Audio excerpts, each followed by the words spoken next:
Hello aspirants, in today's video we will discuss a brief overview regarding the binding of oxygen with that of hemoglobin and a brief overview regarding its T state and the R state. Before diving deep into the technical aspect of it, first I wish to state a few things. When there lies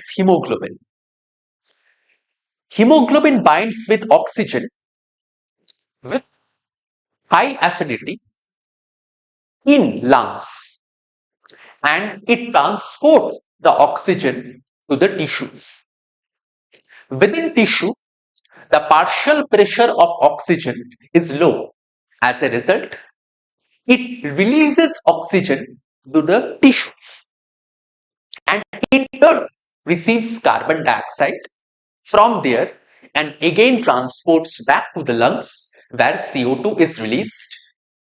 This is the overall mechanism. Now, how come this entire binding of oxygen and the release of oxygen takes place in terms of hemoglobin? Let's see. This hemoglobin, if we analyze the overall structure of it, it has 4 polypeptide chains. These 4 polypeptide chains, 2 alpha and 2 beta, we have 4 polypeptide chains. Among them, 2 are alpha and another 2 is beta. 1 alpha and 1 beta, they form a single subunit. This alpha and the beta chains, this alpha and the beta polypeptides, they are bound to each other by means of hydrophobic interaction. Hydrophobic interactions.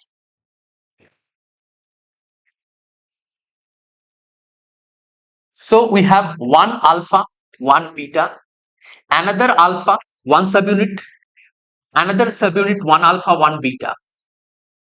And these two, they are interlinked with each other. These two are interlinked with each other with non-polar bonds. So this is how the overall structure is maintained within hemoglobin. So we have 4 polypeptide chains. Among them, 2 are alpha and 2 are beta. 1 alpha and 1 beta combinatorially forms a single subunit. These 1 alpha and 1 beta, they are bound to each other by means of hydrophobic interaction. And the subunits, 1 alpha, 1 beta, they are bound to each other by means of non-polar bonds. This is the overall structure. Now, each of these polypeptides,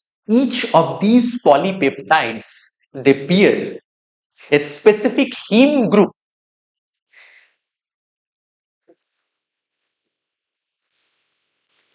Our entire discussion for today, we are referring to Leninger. This entire discussion is based on Leninger. I am providing all the details, all the pictorial overviews from Leninger.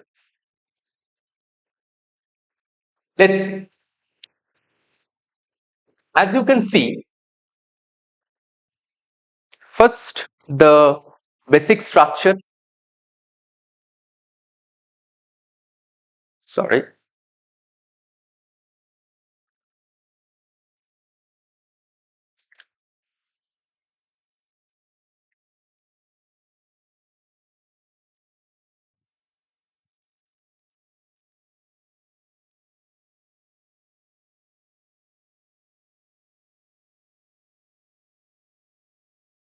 The Indian basic structure mentioned over here. Let's see. So this is the heme. First, I wish to make you see the 4 subunits. Yes, let's see over here. This is the overall structure. I hope everybody can see. Yes. This is the overall structure of our hemoglobin. We have over here one alpha, one beta, another alpha, one, another beta. So they are bound to each other by means of non-polar bonds. And as you can see, these four segments marked over here, they determine our heme group. They determine our heme group. Now, this how come this heme is attached with the polypeptides? That is a matter of question. For that, we need to know the basic structure of hemoglobin, specifically the heme portion. What is the structural overview of heme? Heme is nothing. Heme is nothing but a protoporphyrin 9 composed of or comprises of four pyrrole rings. Comprising of four pyrrole rings. So protoporphyrin 9 is there, pyrrole rings are there.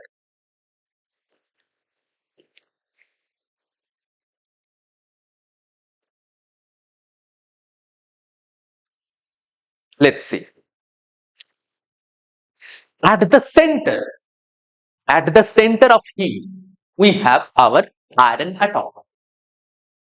This iron atom that you can see over here, it has 6 bonds. The iron over here, the centrally located iron, it has 6 bonds. 4 of them are bound to nitrogen. 4 of them are bound to nitrogen, leaving the rest of the 2. These two, among them, one is bound to oxygen, another one is bound to globin. So I'm repeating myself. First, coming to the overall structure of hemoglobin, we have one alpha, one beta bound to each other by means of hydrophobic interaction, forming one subunit. Second part, another subunit is there comprising of the same things. These two subunits, they bound to each other by means of non-polar bonds, and each of these peptides, they bear the heme group. The heme group. Heme is nothing but a protoporphyrin 9. Among the heme, we have iron atom at the center. This iron atom has 6 bonds. Among them, 4 are bound to pyrrole rings via nitrogen, and the rest of the two, one bound to our oxygen and another one bound to globin. One bound to oxygen and another one bound to globin.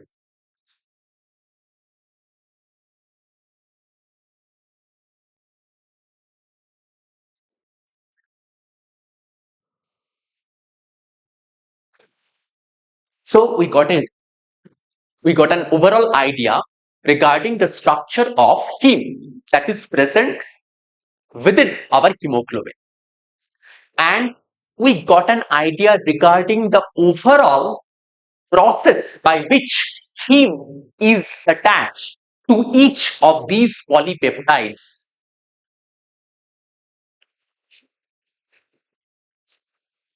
So on one hand, we have our heme group. Each of the polypeptides, one polypeptide bearing one heme group. And as you can see, each of these heme groups, they have O2, one molecule of O2. So entire hemoglobin has 4 heme groups. So each hemoglobin molecule can bind 4 oxygen atoms. Each hemoglobin has 4 subunits. Sorry, not 4 subunits, 4 polypeptides. Each of the polypeptide bears one heme group.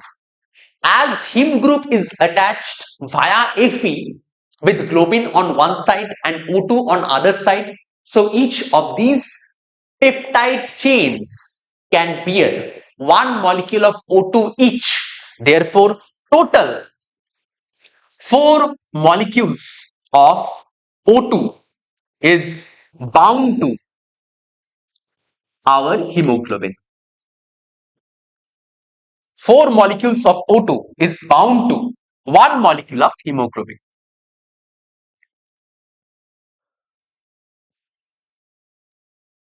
I hope up to this point it is clear to everyone how come binding of oxygen takes place. Now, interesting fact is when it comes to binding, hemoglobin has 2 distinct states. When it comes to binding, hemoglobin has 2 distinct states. One is R state, another one is P state.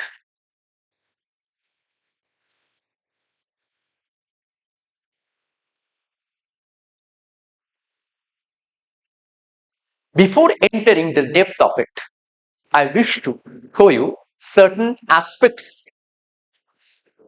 We need to know the overall helical aspects, the helix that is present within each of these polypeptides present within hemoglobin.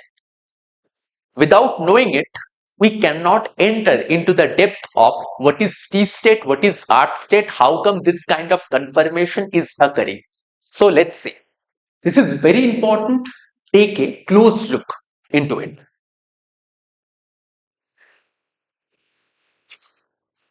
See, this is our centrally located Fe. 4 are bound to 4 pyrrole rings. Another two, which are among them, one is bound to globin. One is bound to globin. And another one is bound to oxygen. Interestingly, as you can see, this binding of globin on one and oxygen with the other, the binding of globin on one hand and oxygen on the other, it shifts the overall structural integrity of the hemoglobin. So when it comes to deoxyhemoglobin, as you can see, when it comes to deoxyhemoglobin, the overall ionic interaction, how come is maintained? Let's see. In deoxyhemoglobin, there lies an ionic interaction in between his 146 and aspartate 94. Histidine 146 and aspartate 94. And both of them are located on different chains. So this tight co-association is the key when it comes to T state. When it comes to T state, why? What is the reason behind it? Because they are bound by means of hydrogen bonding. They are bound by means of hydrogen bonding. Whenever oxygen comes into play, whenever oxygen binds with it, with the deoxygenated hemoglobin, what happens? there lies shift. There lies a shift in the overall structure. There lies a shift in the overall structure. Very important. Let's see. In the T state, here, in the T state, what you are seeing, this lies our structure, and here is unbound oxygen. Here is our unbound oxygen. This is his F8. His F8. That means F helix. F helix of a polypeptide chain. F helix of a polypeptide chain, which is proximal. Proximal, that means when it comes to binding of heme, with that of our polypeptide chain, an interaction takes place in between the proximal histidine residue. The proximal histidine residue. Another one is our distal his. This is proximal his. Proximal his is what? His F8. Another one is the distal his. Distal histidine residue.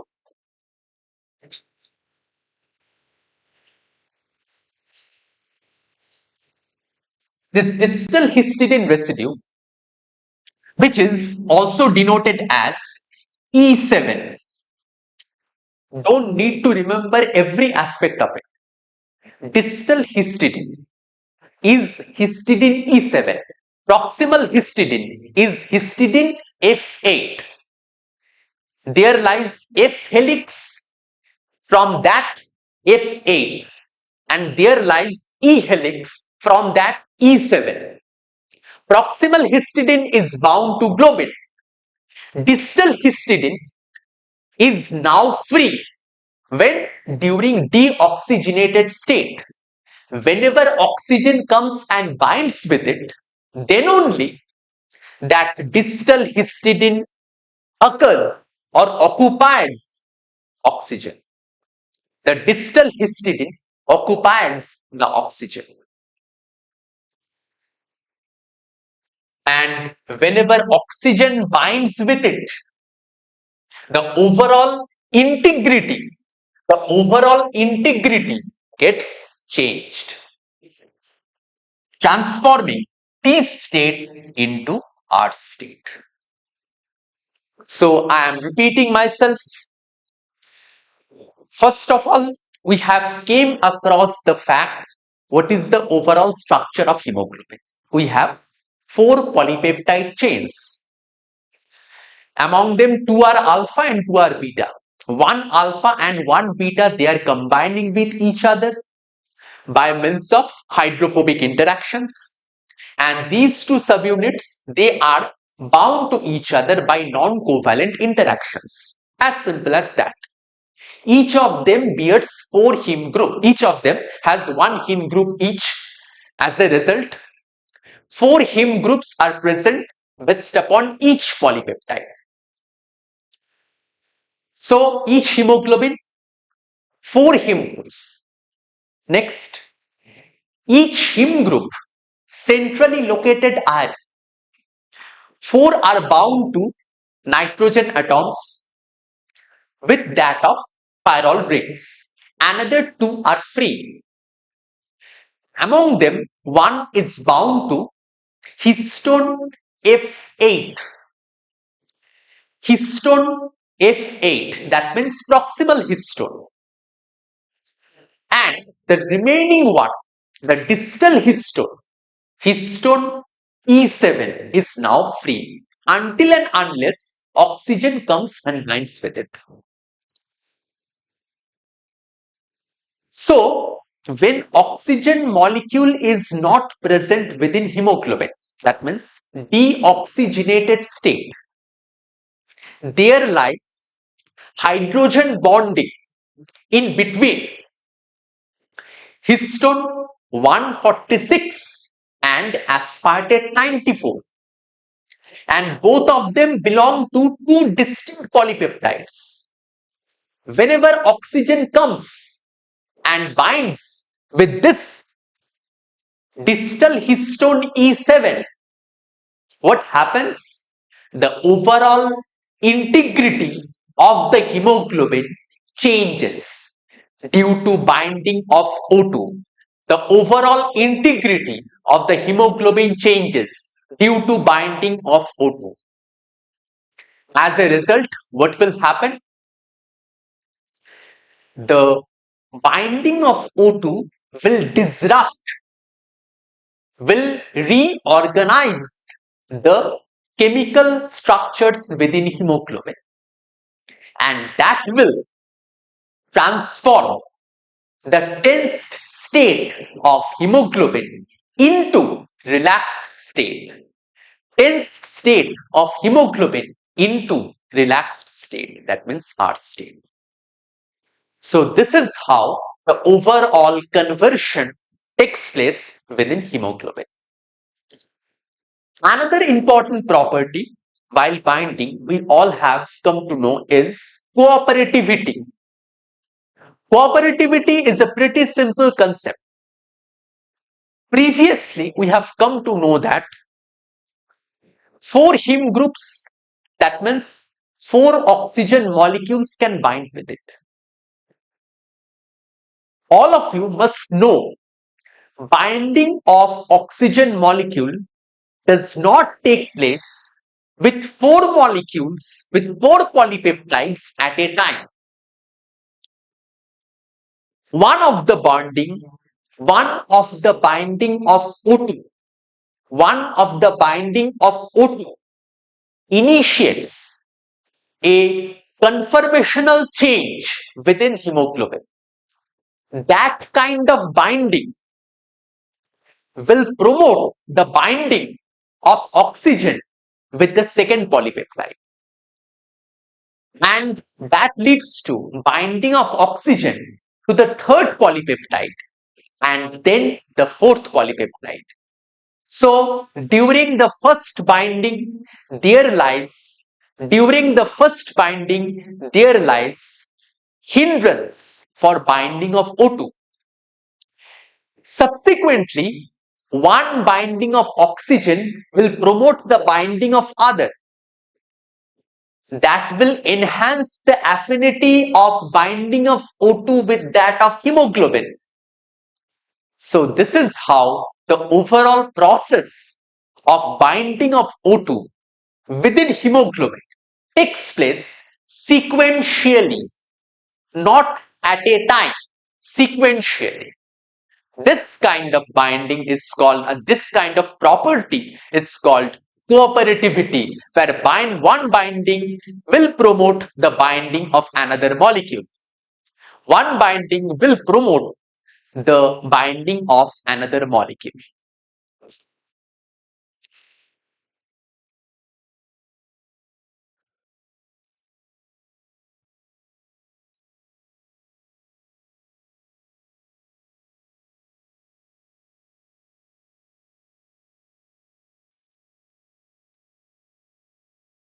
So, suppose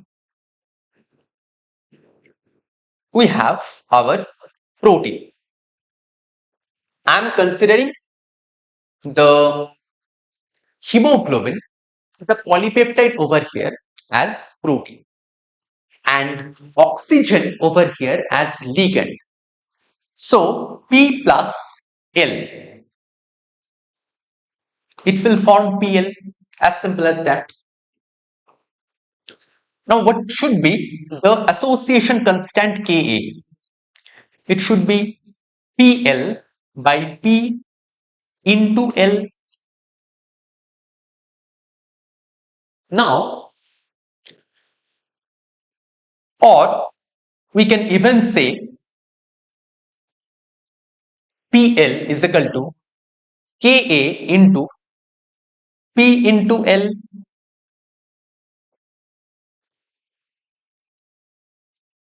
Let's say as 1.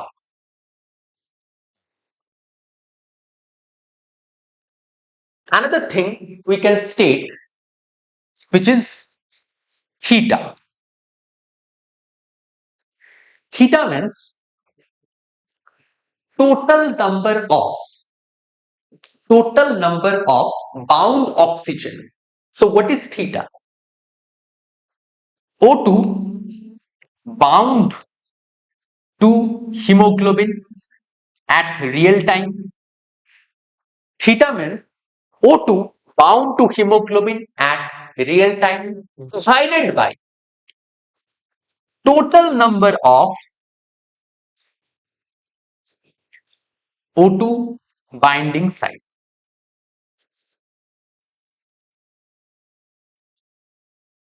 Or we can say theta equals to PL divided by PL plus P. Why PL? Because it is bound.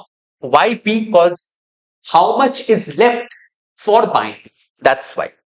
This is the entire number of O2 binding sites.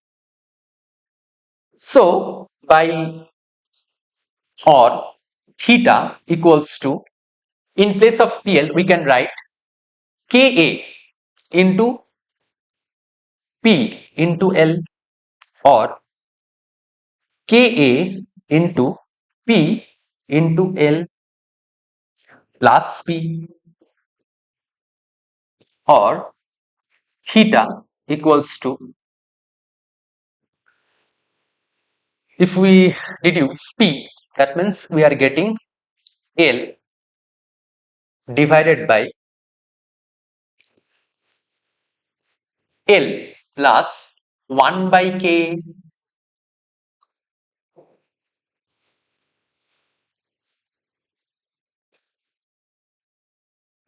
This kind of reaction when takes place? When we are considering about association constant.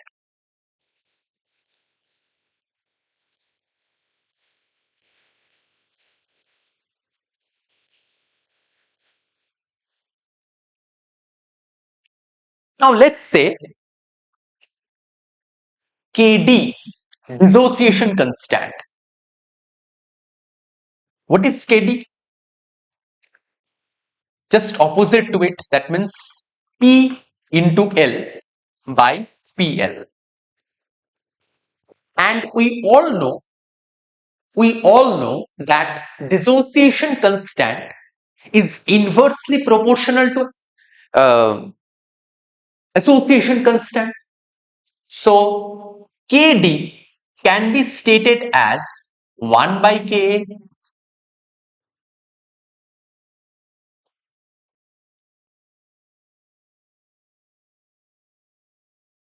This can be equation number, this one is equation number 2.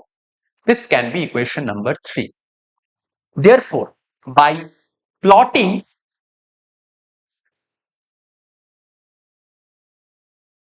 P on equation 2, what we are getting? Therefore, theta now equals to L by L plus Kd. Let's consider it as equation number 4.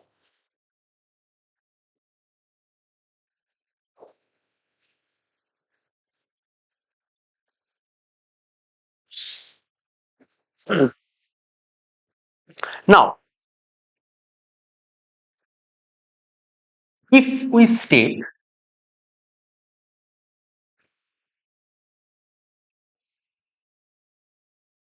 1 minus theta, that means from this equation 1 minus theta, that means what we are getting?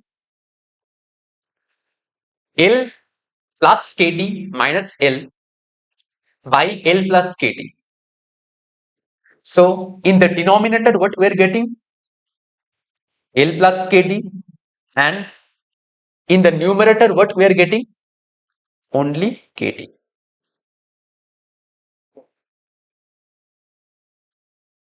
So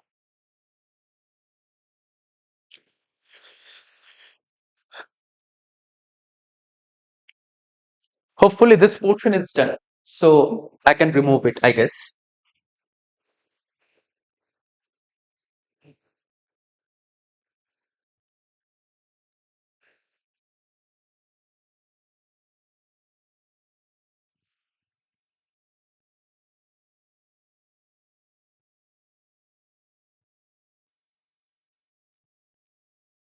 Coming from this,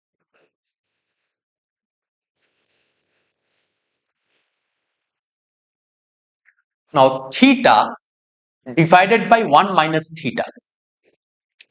What we are getting? Theta divided by 1 minus theta. That means L by L plus Kd, and Kd divided by L plus Kd. Therefore, theta by 1 minus theta equals to L by Kd. As simple as that.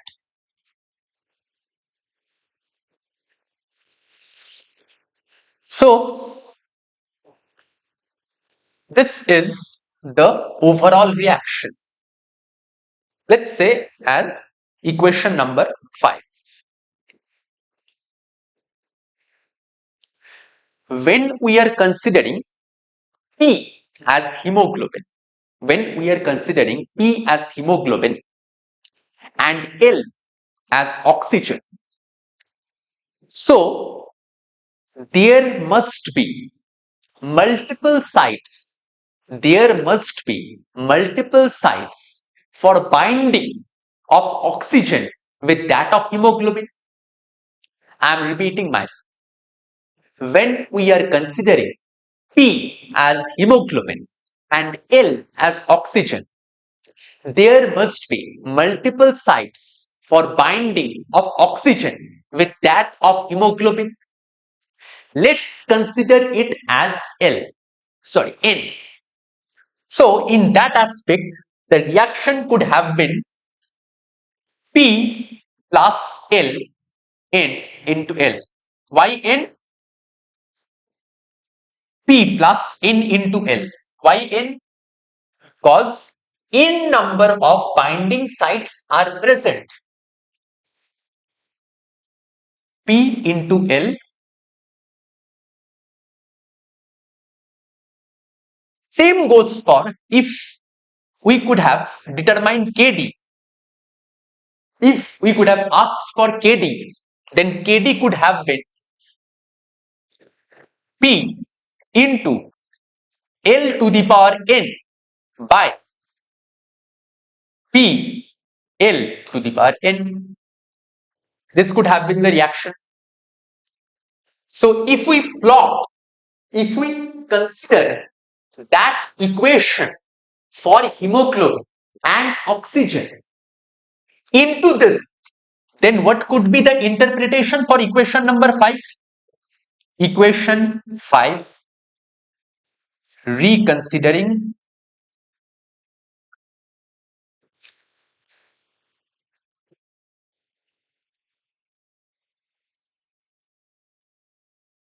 binding sites. Reconsidering binding sites. Let's see.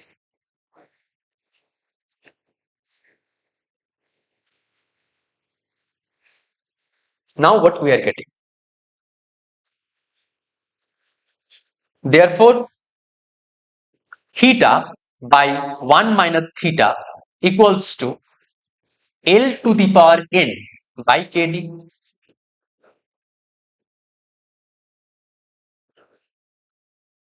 or log theta by 1 minus theta equals to log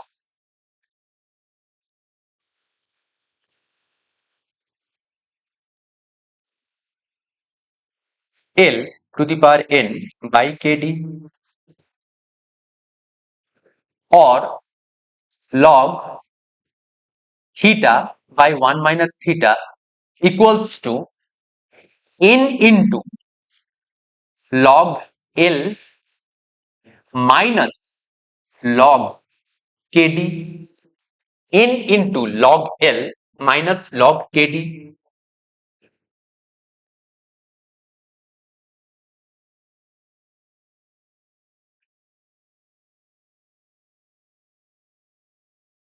This can be achieved. So,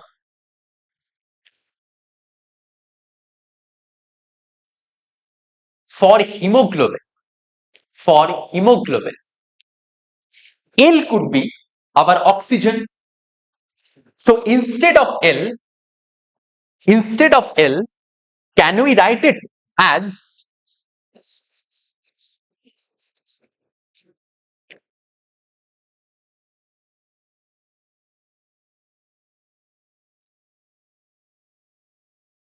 log theta divided by 1 minus theta equals to n into log partial pressure of O2 minus log Kd.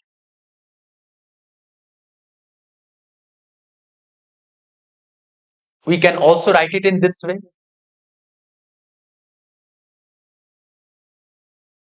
So this is nothing but our Hill equation. This is nothing but our Hill equation.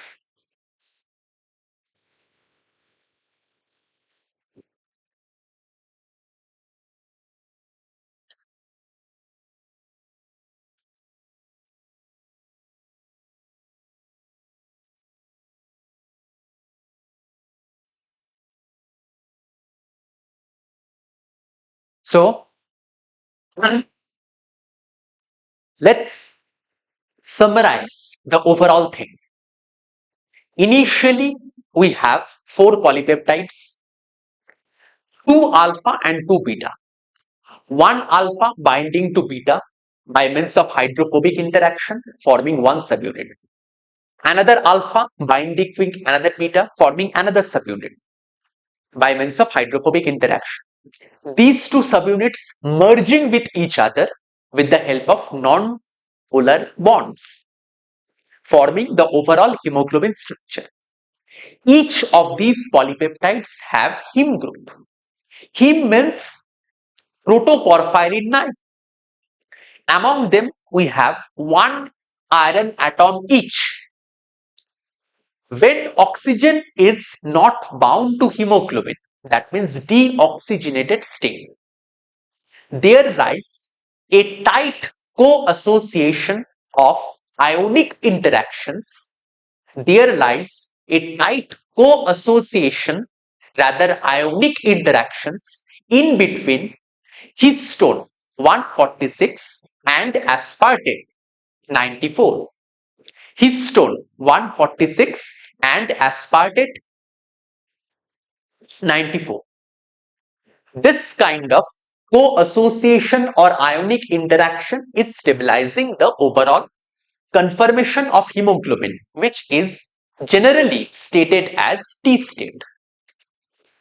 When oxygen molecule binds with this hemoglobin, the region of binding Fe, cause Fe molecule on one hand, it has 6 bonds. 4 of them are occupied with nitrogen atoms, as we all know from the picture. Rest of the 2, one bound to globin, another one is free for oxygen. Now, Fe bound to globin, this kind of binding will take place. This kind of binding will take place with proximal histidine F8. F denotes for F helix, whereas binding of oxygen will take place with distal histidine. Distal histidine. which is histidine E7. So when oxygen comes and binds with the distal histidine, what happens? This kind of co-association between ionic bonds or structural integrity of the overall hemoglobin, it gets disrupted. This is how conformation changes from P state into R state. Another thing we must understand is binding of one molecule of O2 will promote the binding of second molecule of O2. So initially hemoglobin shows least affinity towards oxygen. Reason? Because within tissues the partial pressure of oxygen is very low. That is why they cannot bind oxygen. That's why they are at T state. When oxygen molecule comes and binds with hemoglobin, one molecule binding will initiate this kind of a conformational change that I have just mentioned. As a result, it will undergo transition. So one molecule binding will promote the binding of another 3 molecule of O2. One molecule of binding will promote the binding of another 3 molecule of O2 with that of hemoglobin. This kind of binding or this kind of property of hemoglobin is called cooperativity. This kind of property is stated as cooperativity. And from that, we have deduced our Hill equation where we have considered P as our hemoglobin and L as our ligand. Now, when we are combining or merging these two, then P plus L, but Hill equation we have stated. As you can see over here, this is the overall deduction, where the final equation is log theta divided by 1 minus theta equals to n into log PO2 minus log KT.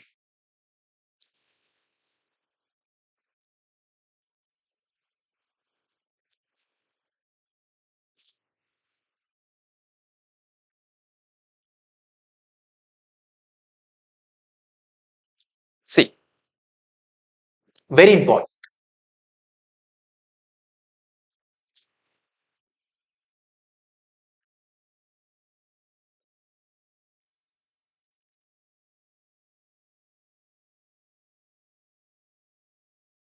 So,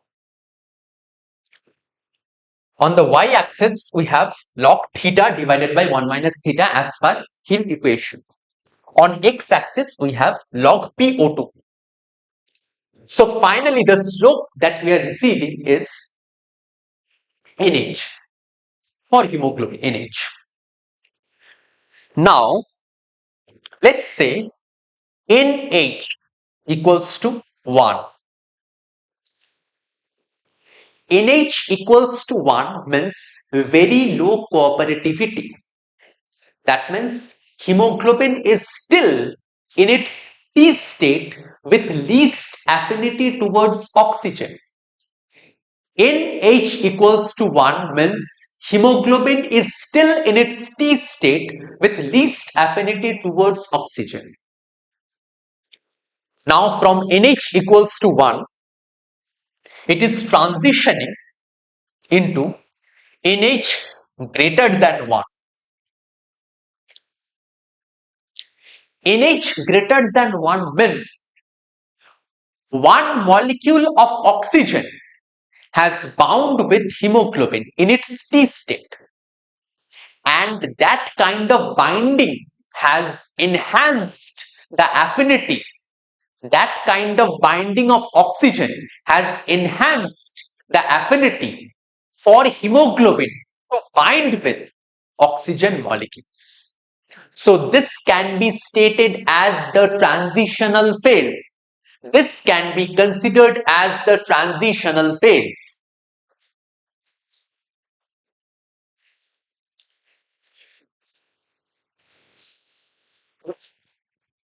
And finally, when NH equals to 3, this is the ultimate state. Because at this stage, hemoglobin is almost saturated.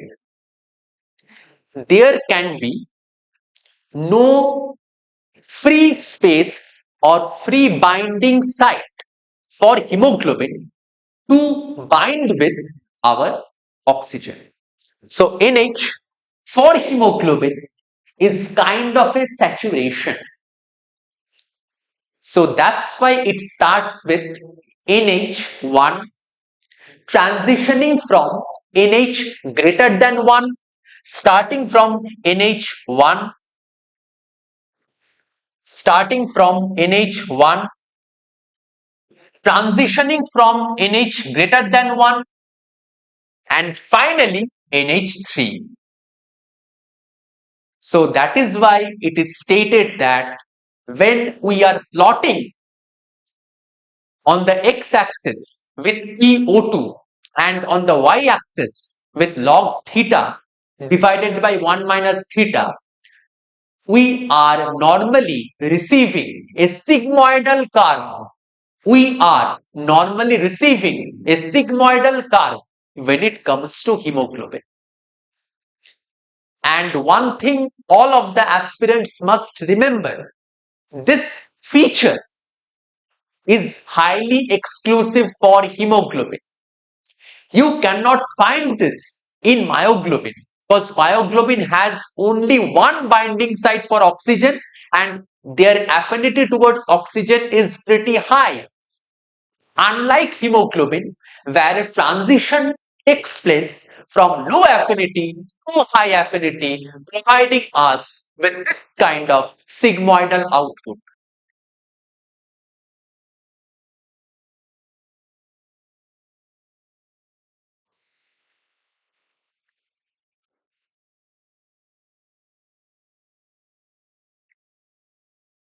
So I hope up to this point everything is clear. So we have discussed about structure of hemoglobin, structure of heme, how heme is bound to the overall hemoglobin, how many molecules of O2 can bind, how one molecule of O2 initiates or increases the affinity of binding of another molecule of O2. This overall aspect is being discussed till now. Now what we are left with is effects of pH. Effects of pH.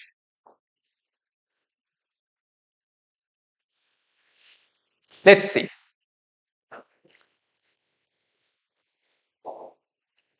We have our hemoglobin, Hb.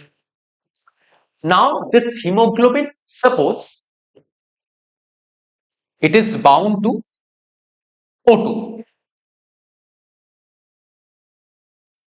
in lungs. Within tissue, what we have discussed, there lies low partial pressure of oxygen, and by means of respiration within tissue, as a byproduct, what we have received, CO2, along with it H plus. Now we all know this CO2, what we are discussing, they cannot remain like CO2. They cannot remain as CO2 because they are insoluble in aqueous solution. For that, they need to get converted. So CO2 with H plus with H2O, CO2 with H2O, what they are forming? HCO3 bicarbonate along with H plus. And the key enzyme responsible for this conversion is carbonic anhydrase. Carbonic anhydrase. So this carbonic anhydrase, they are predominant within erythrocytes.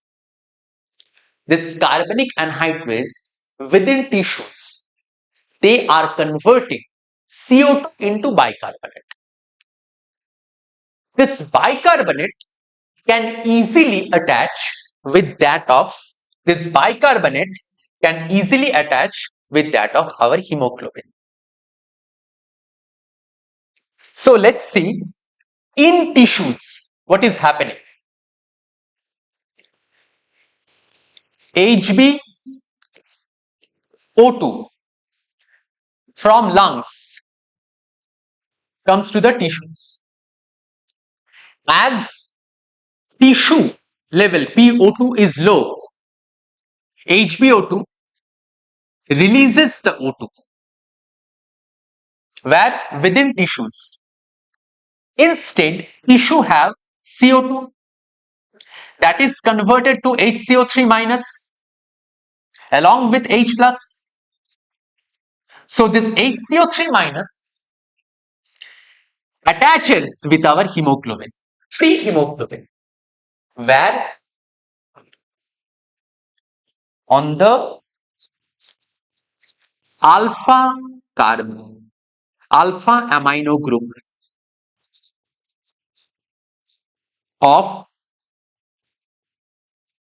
polypeptide. Alpha amino group of polypeptides. So bicarbonate attaches with that of hemoglobin at the alpha amino group of polypeptides. So partial pressure of oxygen is low in tissue. Oxygen got released to the tissue.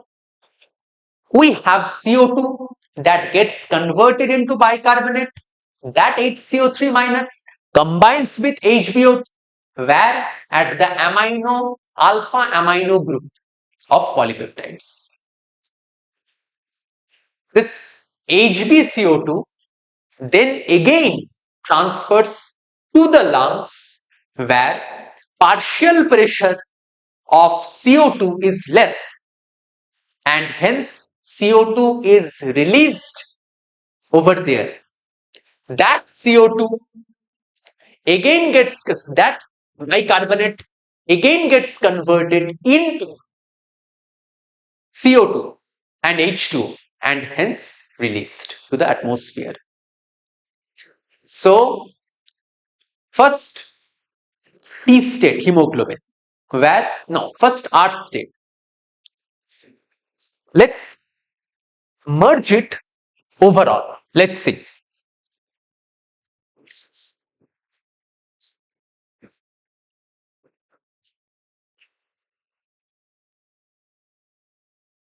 Considering, let's see. First we have lungs. So within lungs, we have high partial pressure of oxygen and low partial pressure of CO2. This is the condition.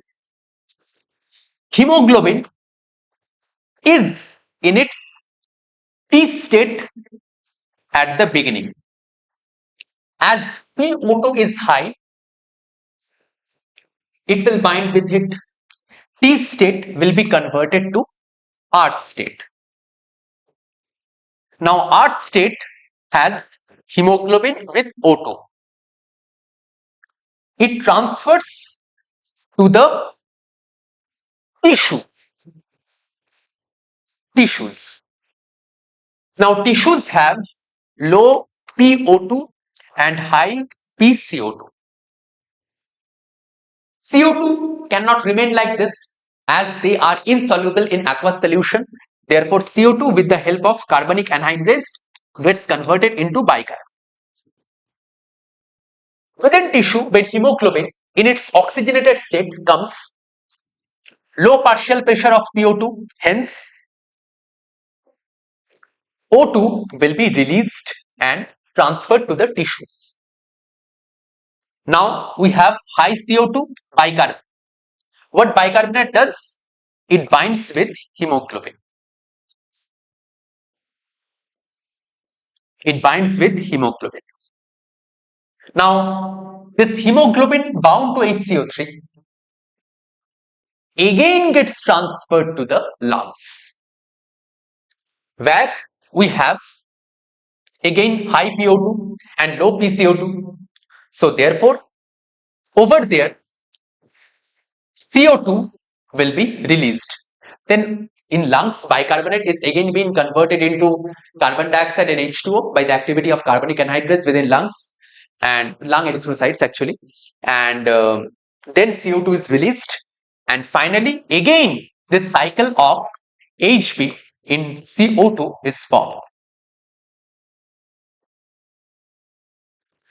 Now, this is R state formed in lungs and again in tissues from R state to P state is formed in tissues.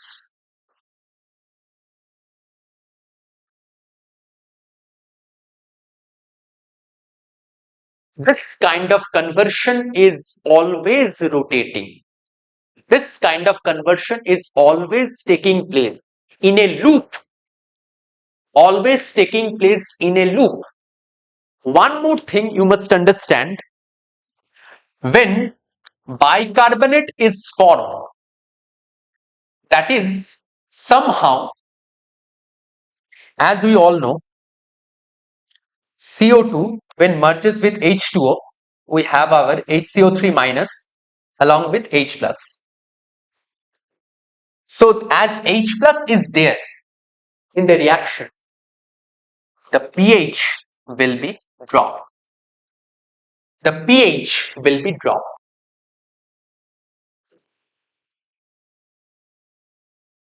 And the opposite phenomenon will take place within lungs. So within tissues, the pH will drop. Within lungs, again the pH will enhance.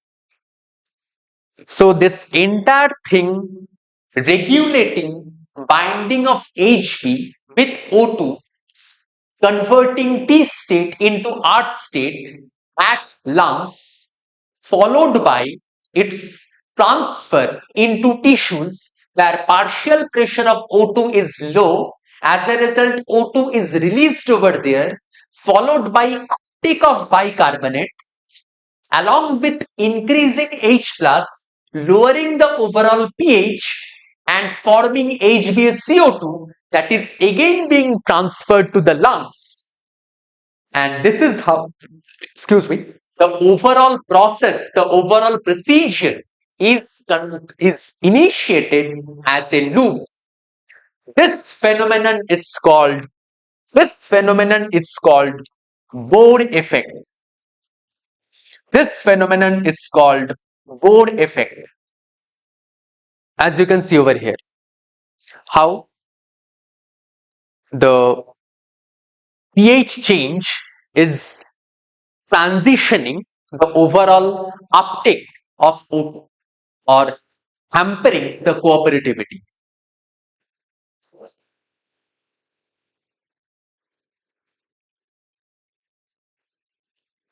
When the pH is increased 7.6, as you can see, the graph has elevated because pH increased means low H plus.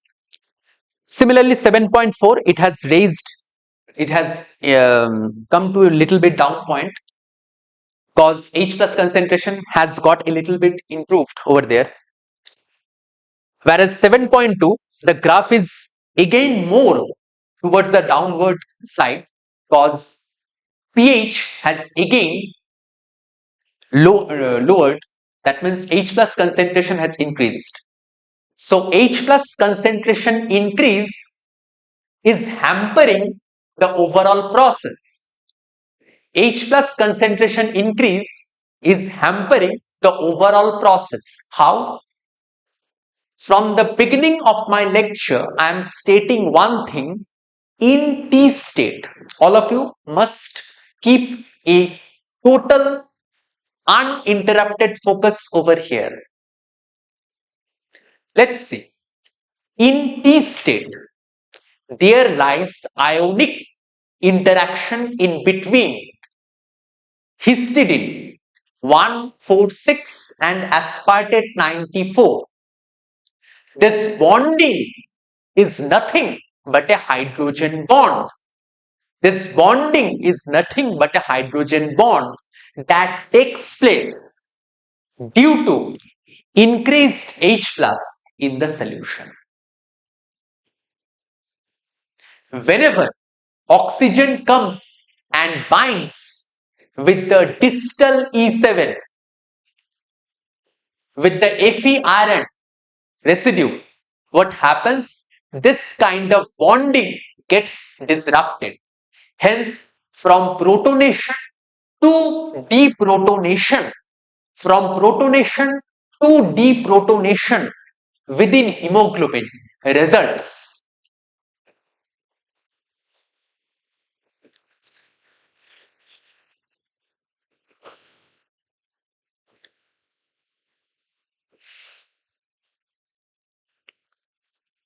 There is another key molecule that is also hampering the overall oxygen binding with that of hemoglobin is 2,3-bisphosphoglycerate, and 2,3-bisphosphoglycerate, it normally binds with, I haven't seen much of a question from this portion, but